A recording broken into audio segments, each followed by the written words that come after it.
Hello, this is the Triage Method podcast with me, Gary McGowan, and Paddy has just moved to London, so he's trying to figure out his Wi-Fi situation and everything like that at the moment. So we wish him well, but we have replaced him for this week with one of our other coaches, Shane Storey, who has dropped in today to discuss all things strength and the kind of powerlifting side of training programming.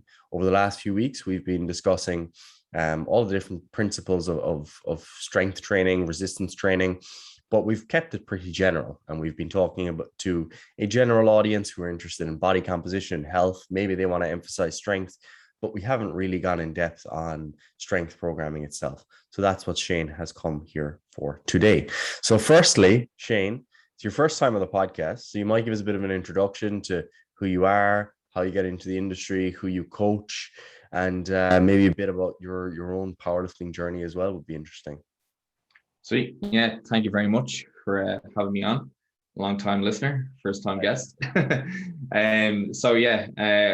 have been training people for around 4 years at this stage.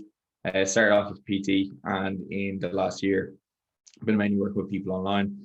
Obviously, after the COVID pandemic hit, had to kind of think a bit more about how the business would progress, and online is obviously a better option for that.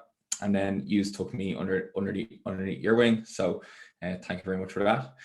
In regards to who I coach, so I do have a kind of mixture of clients. So naturally, strength is one of my kind of main interests, strength and body composition. So I would have a mix of people who specifically want to train for strength, of a few people who are looking to do their first powerlifting competitions in the next month or two.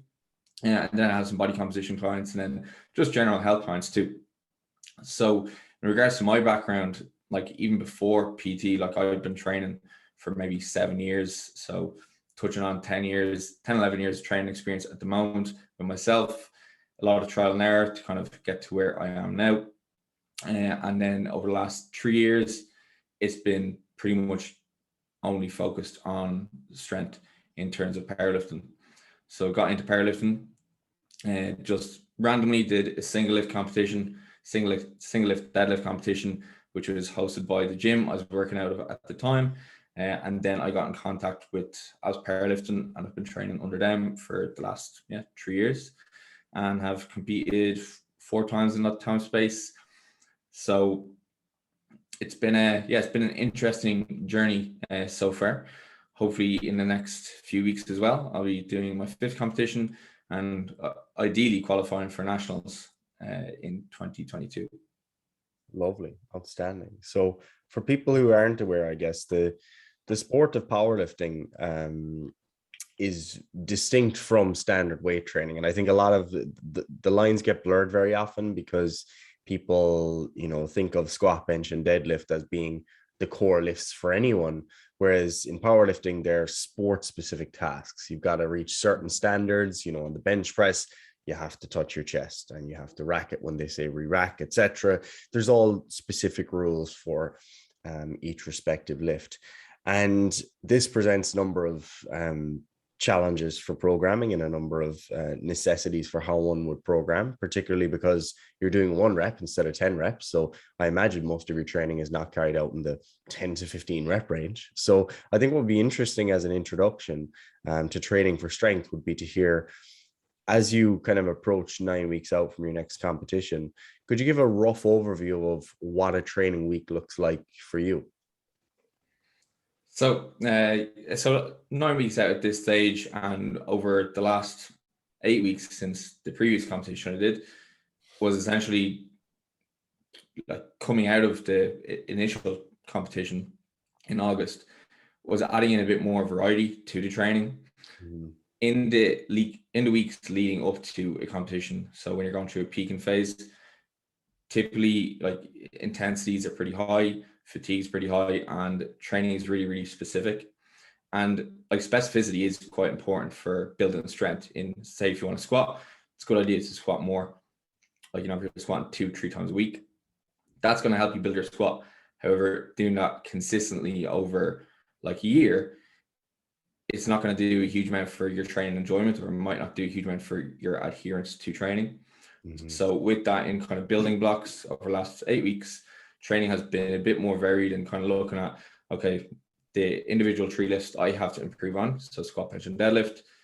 What are the areas of those lifts that maybe I could improve on a bit more? Could I use any kind of variations over the 8 weeks when I'm trying to build some strength in those areas to transfer over to when I go into a peaking phase, and my competition training does get a bit more specific.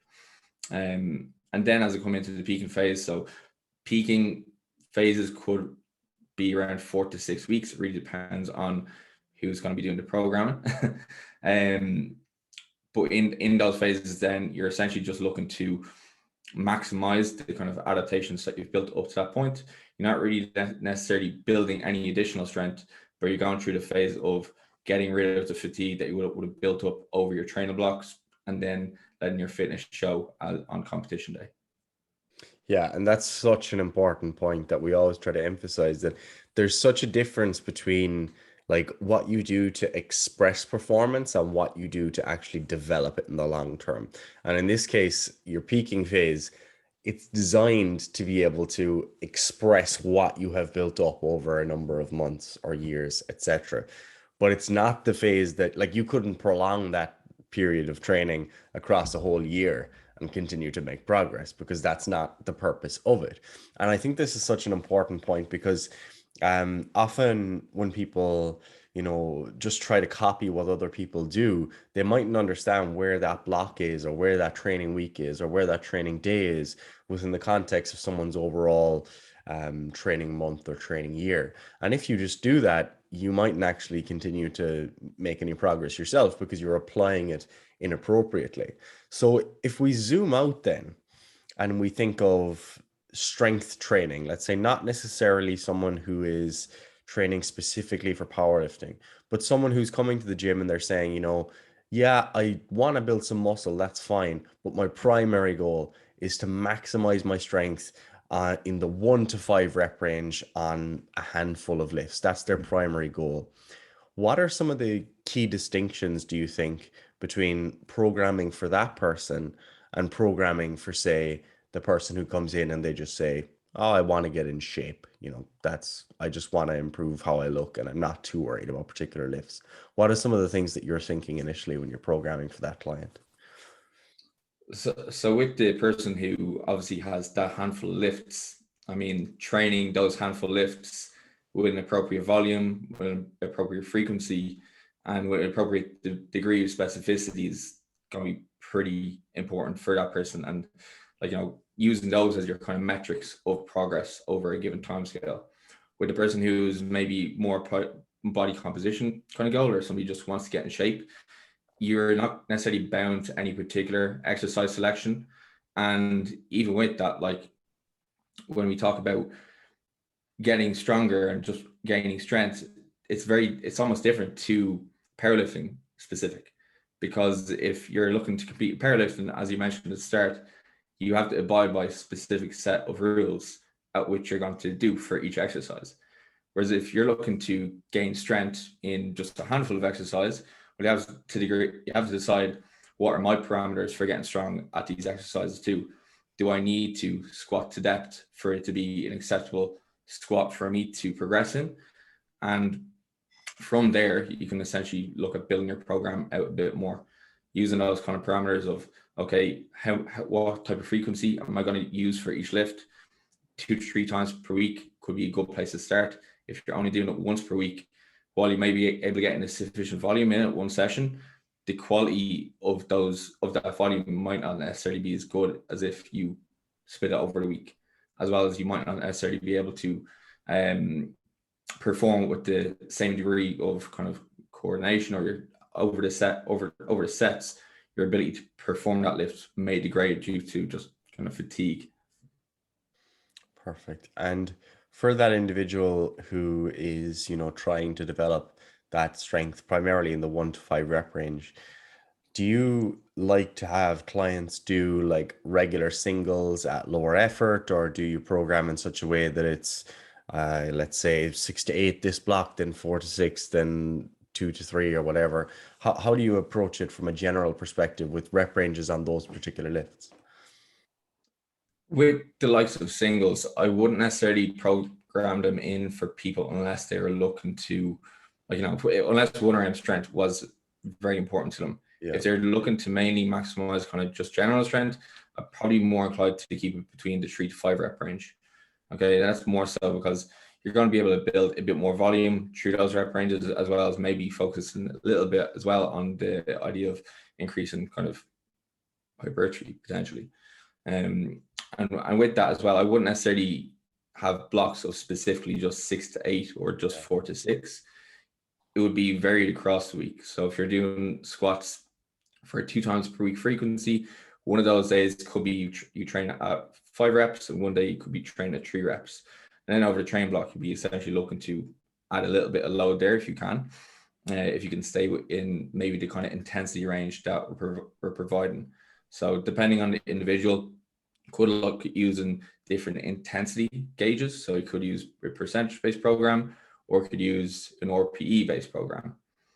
The kind of downsides with something like an intensity-based, a percentage-based program is it kind of requires somebody to maybe understand what their 1RM is. Yeah. They're going to have some kind of place to anchor that percentage from.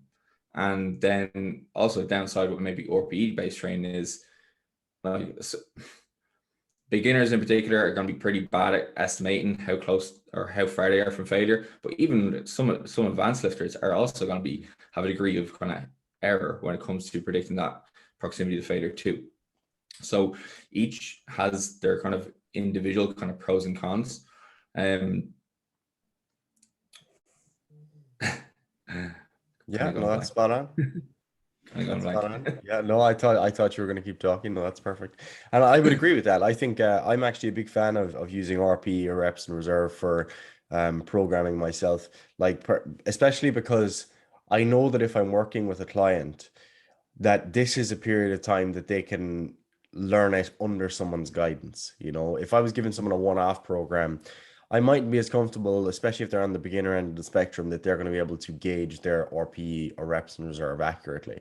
But with the help of a coach, what you can effectively do is, educate the person on, right, why is this important, informing them on the fact that you're not going to be able to gauge this early on, and then move from there to analyzing videos, getting their perceived RPE, and then giving my perceived RPE, which is obviously not applicable to what they're feeling internally, but I'm at least giving them some feedback on what I think in terms of, right, based on the bar speed, based on your positioning, based on previous weeks, I think that your RPE might be this, or RIR might be this. So what you can do next week is I want you to try to push a bit further. I want you to pull back, etc. That's quite a difficult process to go through on your own, but it is something that can be improved over time. And I think that if you never develop that skill, I think it's kind of a bit like never learning your nutrition basics. Like you're never learning like how many calories are in certain foods, how much protein is in certain foods, etc.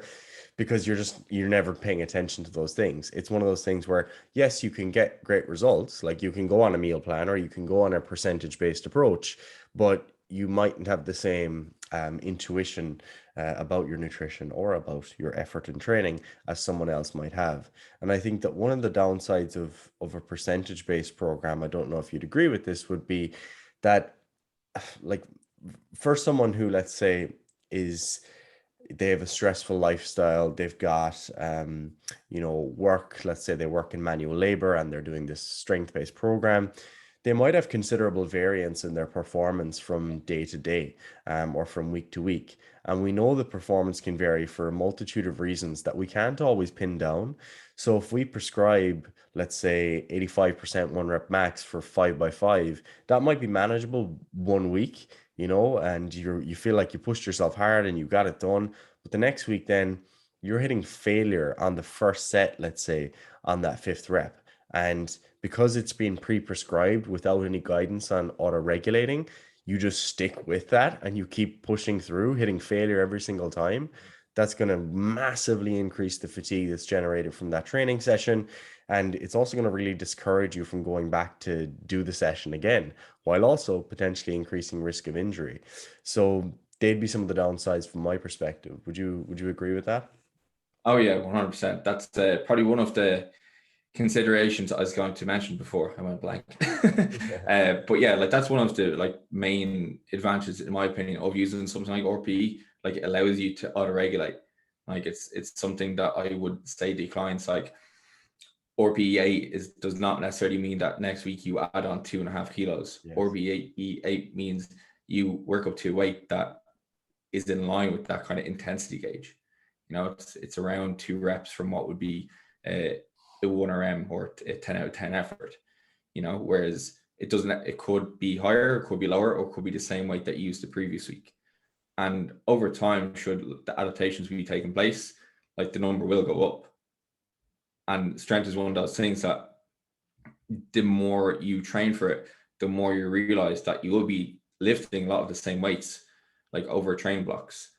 Like the trend will be going up, but you don't necessarily have to be forcing overload every single week. That's not how strength will come. A lot of times strength is going to be built from keeping the RPE much lower than the 10 out of 10 maximum, even like 9 out of 10. Yeah. RPE 9 would even be something you wouldn't necessarily be coming towards like regularly on a weekly basis, maybe in that kind of peaking phase, you know, so keeping the intensity a little bit lower than one might initially think is probably going to be more favorable for building top level strength. Yeah, and that's really important, because I think if you've come to, let's say you're getting into strength training with a background on just training for muscle building or training to improve your body composition, it can be very easy to try to transfer all training principles over. And let's say you're doing like loads of cable flies, dumbbell flies, machine chest press, etc. Like going to failure on those types of exercises doesn't take that much out of you. Like same with things like leg extensions and even leg press to some degree, let's say. Like, yes, they're super fatiguing. It's hard to push yourself to failure. But when you truly push yourself to like RP 10 on a deadlift or a squat, like you basically want to leave the gym then. Like you're like, that one set that's enough for me for today. So if you go to if you start trying to develop your strength, and I remember doing this when I was younger, where I'd do a 5x5 or I'd do a 5x3 or something like that. Or I remember Smolov going through that at one point, and you're just taking every single set, like 5 to 8 sets, to failure or to RPE 10. And 2 weeks into the program, you're like, I cannot keep this going. Whereas if you're doing that on like the lighter, less taxing exercises, it is a bit more manageable. So it's important to recognize some of the differences there. And from your perspective, then, let's say like when you're getting new clients coming to you who actually have a background in trying to train for powerlifting or trying to train for maximal strength, what would you say are some of the most common mistakes that you see people making in their programming? Probably will be going too heavy too often, Yeah. you know, and not spending enough time like keeping the RPEs or the intensities a little bit lower. And then potentially as well, just like operating with the same kind of set structure for too long. Like I think like there's kind of merit in when you're training for something like hypertrophy to kind of keep going with a program until, you know, your progress stops in a sense. Whereas with training, with training for strength, like sometimes the higher degree high degree of variability in a program can help because it stops you from going towards those higher intensities too often, you know. And like one thing, it's the difference almost between training for hypertrophy and strength, in the sense that when you're training for hypertrophy, like most of the time you're trying to push towards the kind of degree of kind of closer proximity to failure to kind of get the adaptations that you want. Whereas with strength, the more often you do that, you just increase fatigue, especially on the likes of squat, bench, and deadlift, because they can incur a lot of fatigue. As you just mentioned there, do that on machine, no problem. Do it on a squat or deadlift, and like, yeah, you could be fried for the rest of the session. And then that might just mean that you need to deload more often. When you're deloading, you're not training, you're not accumulating training volume, and you're probably not going to be making the adaptations that you want.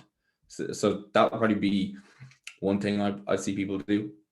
Another thing would be, depend on the person, not having the confidence to go towards heavier weights as well. You know, because that can definitely be a barrier. And I previously, like years ago, that would have been a barrier to me. Like I would perceive in my own head that I could not lift certain weights, and it would stop me going towards them.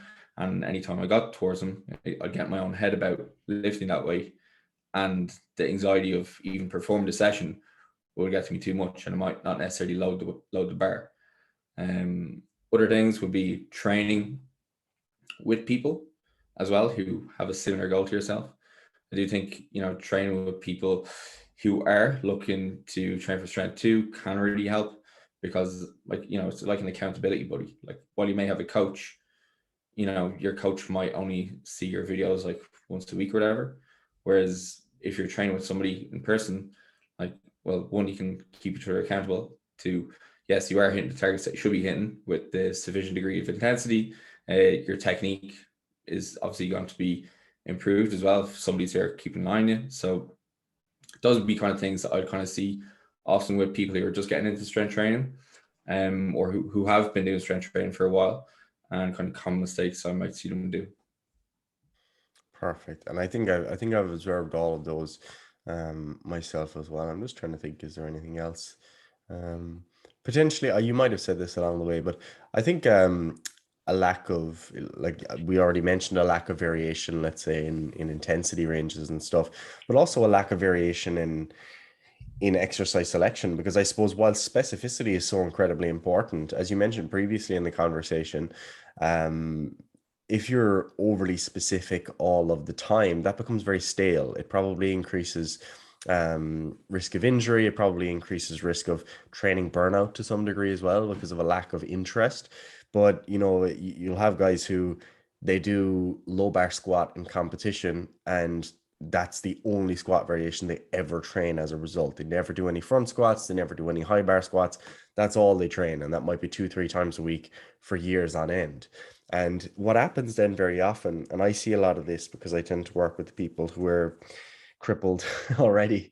What tends to happen is you get a bit of a niggling injury, like maybe it's your groin or it's your low back or something, and you still don't vary your exercise selection at all. And you just keep persisting with that exercise, even though it's aggravating it. Whereas it could be the case that if you were to just swap for a front squat for a certain period of time, that would take a bit of load off the back or the hip, and that you were able to continue developing the musculature, albeit in a less specific manner, but you're able to keep on training, and you're not going to continue aggravating that injury. That's one of the things I see very frequently as a mistake, because I think people worry that, oh, if I'm not training the specific lifts all of the time, that I'm not going to be contributing to getting stronger in them. But you are, because you can still train the same muscles, you can still build the same muscles. And the movement patterns are so similar in the grand scheme of things. It's just that there's a difference when it comes to the nitty-gritty of the powerlifting competition. And I think that comes back as well to what we said previously, where a peaking block is not necessarily your entire year of training. So I imagine that in your own training, and this is how I would typically program for people, would be that variation is basically inversely proportional to the time from competition. So if we're 6 months out from competition, you can do more variation there. That's no problem at all. If you're a month out from competition, it's not the time for variation, it's the time for specificity. It's the same with martial arts. Like Paddy and I both do jiu-jitsu. Well, so does Dean, so does Brian. You and Nicola are going to need to jump on the train. But no, so we do jiu-jitsu, and one of the things in jiu-jitsu is that there's basically an infinite amount of different types of guard. You could play submission attempts, you could play general styles that you could attempt.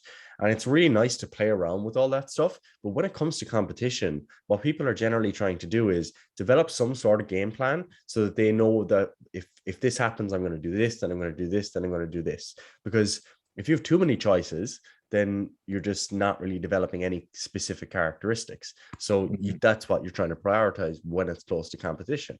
A field sports example, again, would be like we coach a lot of GA athletes, and typically as we approach the season, and it's particularly the most intense period of the season, we're doing a lot more like high velocity repeated sprint work, on the pitch, specific to the sport. We're not trying to build loads of muscle or lay down our aerobic base at that point. That should be done. Now is the time to exploit those sport specific characteristics. So these parallels can be drawn across all different sports. And it comes back to that point that powerlifting is a sport. So if you're going to be competing, you need to specify for that sport closer to that time. And one more thing to add there as well is that I know that like it's probably the term doesn't get used too much anymore, but over the last probably decade, maybe 15 years, a lot of the natural bodybuilding and natural powerlifting worlds kind of crossed over. And one of the things that happened then was everyone was into power building and trying to do both, where they're trying to do bodybuilding and they're trying to do powerlifting. And the way that it often manifests is that what people effectively do is they start their workout with a powerlifting like program, like let's say they do 7 sets of 3 on squat, but then they still do like the full hypertrophy program. So they still then do their 5 sets of 15 on the leg press and 4 sets of 20 on the Bulgarian split squat, and so on and so on. Yeah. And I imagine that in your own programming, you might be a little bit closer to that when you're far out from competition. But if you're a week out from competition, 2 weeks out, 4 weeks out from competition, you're not going to be wasting all your resources on split squats and leg presses and leg extensions, etc., when it could be diverted to the specific lifts. Would that be correct? Oh yeah, 100%. Like, I mean, like once you're not in prep for a competition, the rest of that time is essentially trying to build your body in a sense so that it can express as much strength as possible. Yeah. You know, like one big component of strength is like muscle mass. Like, it's not like a one-to-one relationship. Like, you know, grow more muscle doesn't mean you necessarily grow more strength. It just kind of allows for potentially more strength potential. And, you know, you see that with, as you go up higher and higher and higher in weight class and powerlifting, strength typically tends to increase, you know. So in your kind of building phases, you are looking to add in some variation, as you just mentioned there, one for variety, longevity, injury risk reduction, and just so potentially you're training through weak points too. And then you would also have like more kind of like bodybuilding work or accessories, as some people call them, but I don't really like to call them accessories as well, because you know, people kind of diminish their actual need to actually do them as well. It's easy to skip those things if they're just viewed as they're accessories, optional. Yeah, whereas it's still important, because, you know, even when it comes to doing like your competition squat or your deadlift or bench, like, you know, one of your main focuses there is like, you know, move that weight from A to B as explosively as possible. Whereas like when you're more so doing your hypertrophy based exercises, like you're more so focused not necessarily on the weight, but more so like what your muscle is doing, and like, you know, actually trying to increase like the size of your quads or your back, your chest, or whatever. So then as you do come into your peaking phase, like, you know, you can start to strip out the likes of your accessories, or maybe you just decrease the intensity that you do them at. Maybe you keep them in because you don't want to take them out completely, but you do definitely scale them back down in terms of intensity. So as opposed to where you would have been maybe pushing like the reps in reserve from like maybe like 3 to 0 in your kind of building phases, when you come into the peak, you're trying to keep it a good deal away from that, because you don't necessarily want to incur any more fatigue than you would be doing than through your main lifts. And then as you're coming into your peaking phase, like typically in the kind of 1 to 2 weeks before competition, 1 week before competition, you're realistically not doing much training at all. And then 2 weeks from training, you're probably just coming in to do your kind of main lifts. Typically that may look like, you know, your last deadlift, your last squat for openers. And so you wouldn't really be doing much accessories at all. Perfect. And tell me, what was I going to say? Give me a second. Oh, yes. So when you're designing, let's say, a general training block, like let's say someone's 6 months out from competition, it's not a specific time point, or maybe they don't even do powerlifting, maybe they're just trying to develop strength generally. How long do you find is the kind of sweet spot for you for a training cycle? Like, let's say someone being on a particular program, there might be variations each week, but what's a typical kind of training block look like for you? And how do you progress within the block? Like, for example, are you someone who's a fan of like start at 2 to 3 reps in reserve, then 2, then 1 to 2, whatever? Or what are some of the general trends in a Shane Storey training block? So I usually keep them about 4 to 6 weeks. I think that's a kind of nice sweet spot that allow for like just even the progressions and load. So typically I'd like people to start around 4 to 5 reps in reserve. So pretty light, like, and that's kind of usually how I start most training programs as well, is to start off like an intro week. Like that first week is to get a feel for what the program's going to be like, see what the volume's going to be like initially, and maybe you'll take off like even like 1 to 2 sets, depending on how high the kind of training volume is in the program. See what they're going to start off weights are going to be like, get a feel for how long the program's going to take them, and then from there they can look to progress it on week. If there's somebody who's more so in kind of powerlifting focus, or even if it's just somebody who requests it, I will provide them with weights to do on a given week. Mm-hmm. Some people can like properly self-select weights, but some people do need to essentially be spoon-fed what weights to do, and that's fine. I get the same done with my coach. One benefit of it is it does take you out of your own head. Yeah.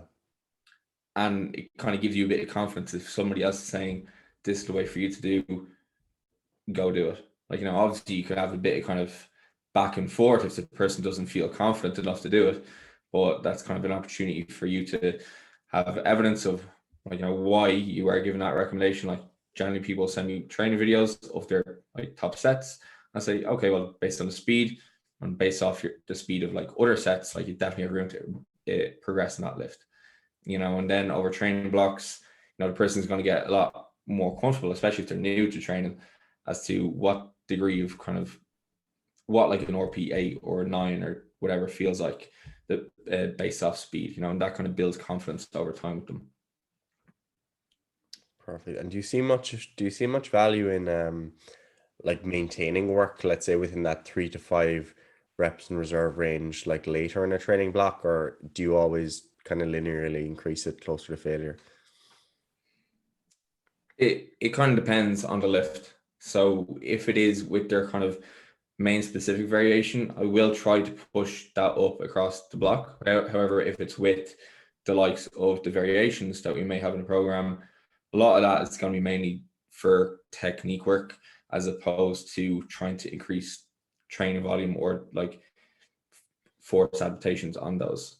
So with those, say for example, in a program, if somebody's doing 2 squat days, one of those days is probably going to be a variation, and one of those days probably will be like a competition variant or a specific variant, even if they are quite far out from a competition. One, just so they're keeping one in for practice of the skill, and the other day, just so even if they want to get better at a certain movement, like high bar squats, for example, to build their quads up a bit more, and also gives them another area where they can focus on maybe setting some goals or kind of like achieving weights and those over time. So it kind of gives you a bit more variety in your training program, as opposed to just saying, okay, well, the only things that I really have to focus on are my squat, bench, and deadlift. And they're the only 3 things that I really care about the metrics going up on. Whereas over time, if you have all these different variants that you can focus on, be like, I hit PB on my double pulse squat, I hit PB on my tempo bench, like they become also kind of factors that can make training a bit more enjoyable over long term. And from your perspective then, if we kind of zoom in on the crossover between, let's say, nutrition and powerlifting or maximal strength, when you have a client that comes to you and they want to, let's say, focus on maximal strength, but they also want to lose weight and get leaner, do you find those to be goals that can be pursued together? Or as some people seem to perceive, do you think it's just a case that no, if you're in a deficit, you're not getting stronger, you're gonna get weaker, you're gonna lose muscle? What do you think? Oh yeah, like you can definitely get stronger in a deficit. It just depends on the rate at which you are losing body weight, Yeah. and like even like where you're losing it from. Like one of the first thing that lifters get hit with is their bench press starts to suffer. Their leverages change dramatically. If you have any body fat in your arse on your chest, like you're gonna be like increasing the range of motion there. And like typically faster rates of weight loss are going to come with those harsher changes in leverages too, which is going to affect your strength, because if you are increasing range of motion, you're going to be increasing the amount of distance that you do have to travel through. You could even be removing fat from areas where gave you good kind of proprioceptive feedback in regards to, okay, now I feel my calves hit my hamstrings, so this is my time to accelerate from the bottom of the squat. So yeah, like if you are looking to gain strength on a diet, it probably would be better off to go at a slower rate than a faster rate. Yeah, so that would be kind of what I think. Yeah, and I think a lot of people do come into the process of weight loss just kind of assuming that they're going to lose strength, which which can be a bit of a self-fulfilling prophecy. Then you kind of like nocebo yourself because that's your expectation. I'm going to lose strength, so maybe you're not as keen on your sessions, you're not as motivated, you're not going to your session thinking, right, I'm going to add 2.5 kilos to the bar from last week, because your expectation is that you're going to be losing strength. So it's really important that you approach your training in the same manner. You still go into the gym with the intent to progress regardless of whether or not you are losing weight. And to touch on your point, it's very discouraging when you begin to lose body fat around the back of your calf, especially if you don't wear knee sleeves and you get your legs like really lean. You're like, the squat range of motion is just totally different, totally different. And as you begin to kind of bulk up a bit, it's really nice to feel the kind of bit of cushioning around the front of your hips and also on the back of your hamstrings and calves to give you that feedback. So I guess that's an interesting point on what strength is as well, that very often people think of strength as, right, it's you're just as strong as you are. It's just your muscles producing the force. But in fact, it comes down to so many different variables, including where do you store body fat and what's the actual lift look like for you? How far do you have to move the weight? What's actually leading to the change in direction? Is it genuine muscular change of direction, or are you bouncing off your hamstrings and calves? And we can't always change that, unfortunately. Yeah, and that's like an often overlooked kind of consideration for strength as well. It's like your leverages are so important for what lifts you're going to be quite good at. And if your goal is just general strength, you have the option to pick the lift that will suit you the best. Some people will not be suited as well as others to like a squat. If they have like long femurs and a short torso, like their squat may be a little bit more uncomfortable than somebody who has like the opposite, and that person may be a bit more suited to a deadlift. So there's lots of different things that you kind of excel in as well. So you don't necessarily need to fit yourself into the kind of narrow box that like you may have to a powerlifting. Yeah, and at the end of the day, like, getting stronger is getting stronger, and that's the most important thing. Even if your squat isn't the most aesthetic, like you don't look like an Olympic weightlifter with this perfect upright stance, if you're getting stronger over time, that's ultimately what matters, both from a health perspective and of course from a performance perspective.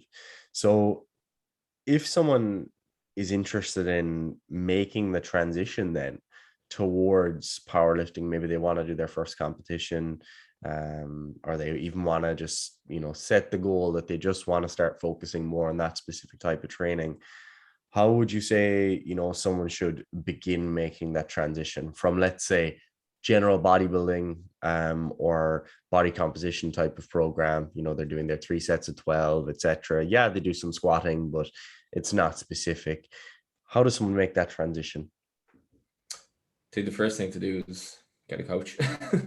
It's one of those, like, it's not like train for hypertrophy, or where you're just kind of showing up to the gym and you could maybe follow a program online.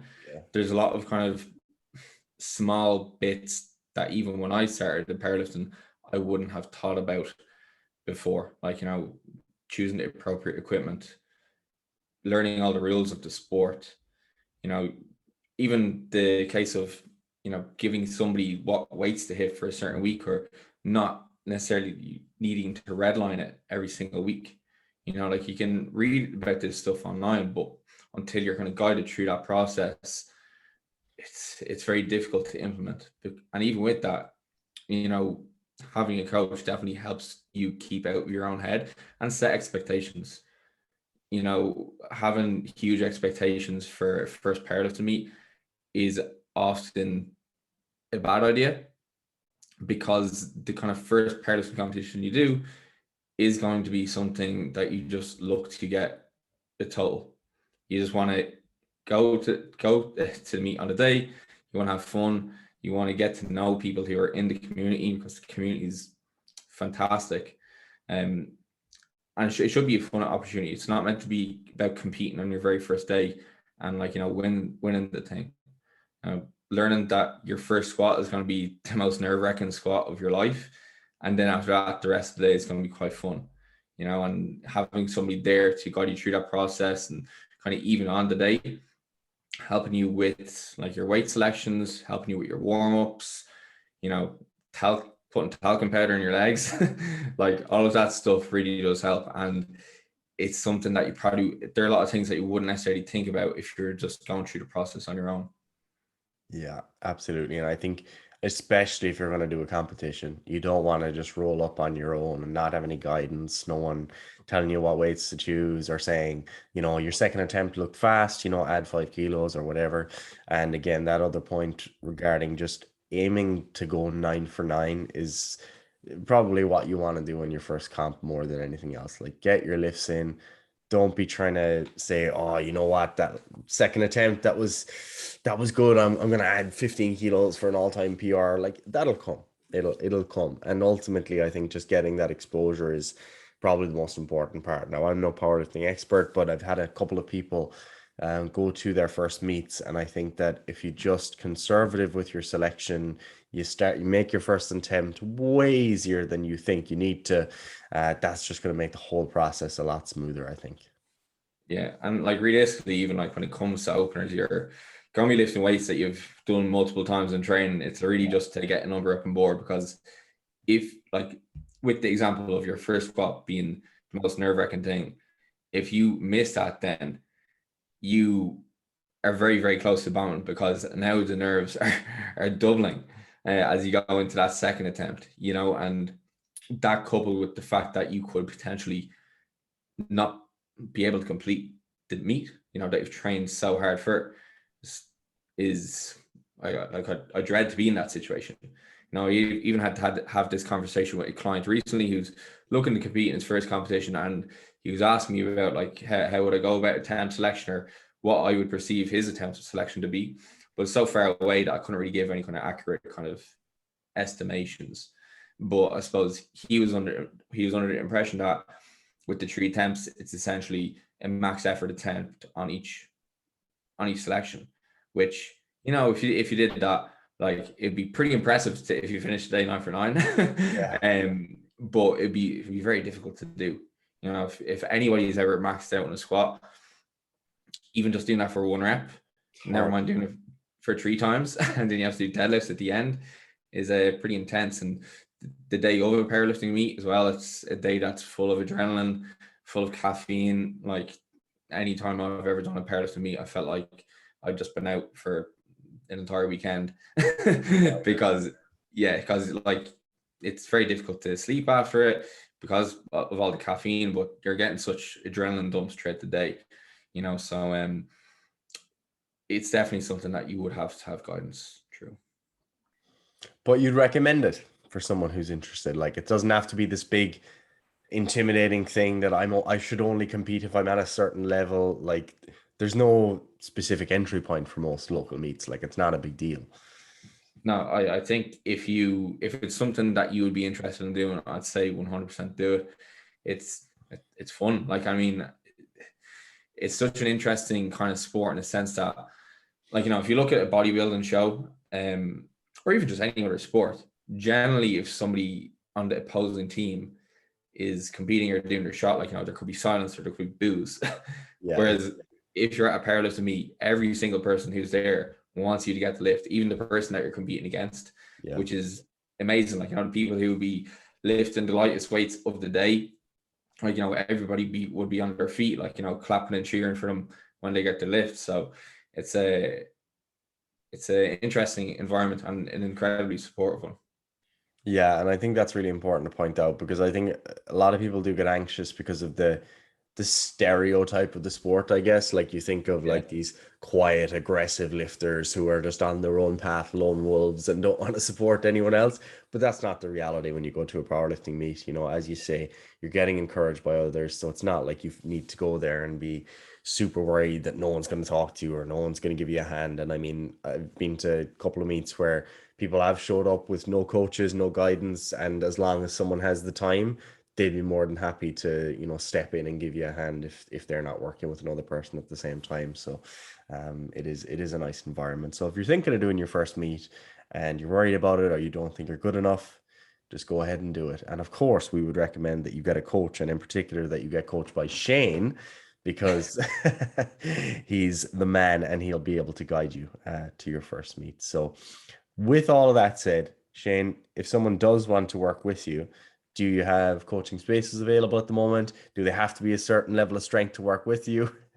I know the answer, like, but No, yeah, I do have coaching spaces available. So if you are interested in just dipping your feet into like strength training, like do give me a message, even if it's going to be a mixture of body composition and strength.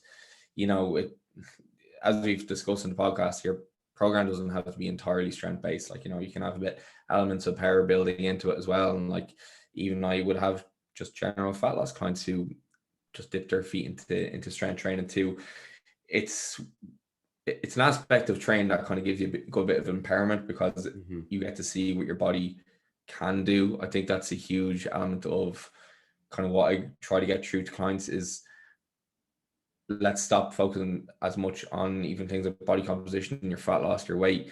Like, let's appreciate what your body can do. And I think that's a really good kind of part of something like powerlifting. Like, there's weight classes for every individual, you know, and it's so varied, sizes big and small, and everybody's catered towards, and it's really just right. This is what your body's capable of. Let's maximize it. So yeah, if that's you, do give me a shout. And yeah, look forward to speak to you. 100%. So yeah, if you'd like to work with Shane, you can get in touch with him directly on the gram, or alternatively, you can get in touch with us, info@triagemethod.com. Information will be in the description box below as well. Obviously, the rest of us have coaching spaces as well. So if you'd like to work with a different coach because you don't like Shane, you think he sounds dumb, or you think he's too much of a strong meathead powerlifter, that's totally fine. We'll take you on. But yeah, look, if we do cater for quite a broad range of clients, like myself, I work with a lot of the people who have pain and injury or some sort of rehab needs, and yeah, there's across the spectrum. So if you're interested in coaching, do get in touch and we'll try to help you out. Other than that, you can follow us all on social media. Just go to Triage Method on Instagram and you'll find all of our coaches there in the following section, and you can follow us all to keep up with the content we're putting out. We are putting out a lot of content on our Instagram at the moment, so would recommend that you follow, and then you can see what everyone is up to. So other than that, guys, not too much else to add for now. If you're a coach, you can, you know, join the Coaches Corner if you're interested in your education. Subscribe to the Triage newsletter, leave a rating and review on the podcast, share it, whatever you can do to help us out, we'd appreciate it. So other than that, we will see you next week again when Paddy is back. So thank you very much for covering today, Shane. Really enjoyed the episode, and hopefully we'll get you back on again. I'd be part of it.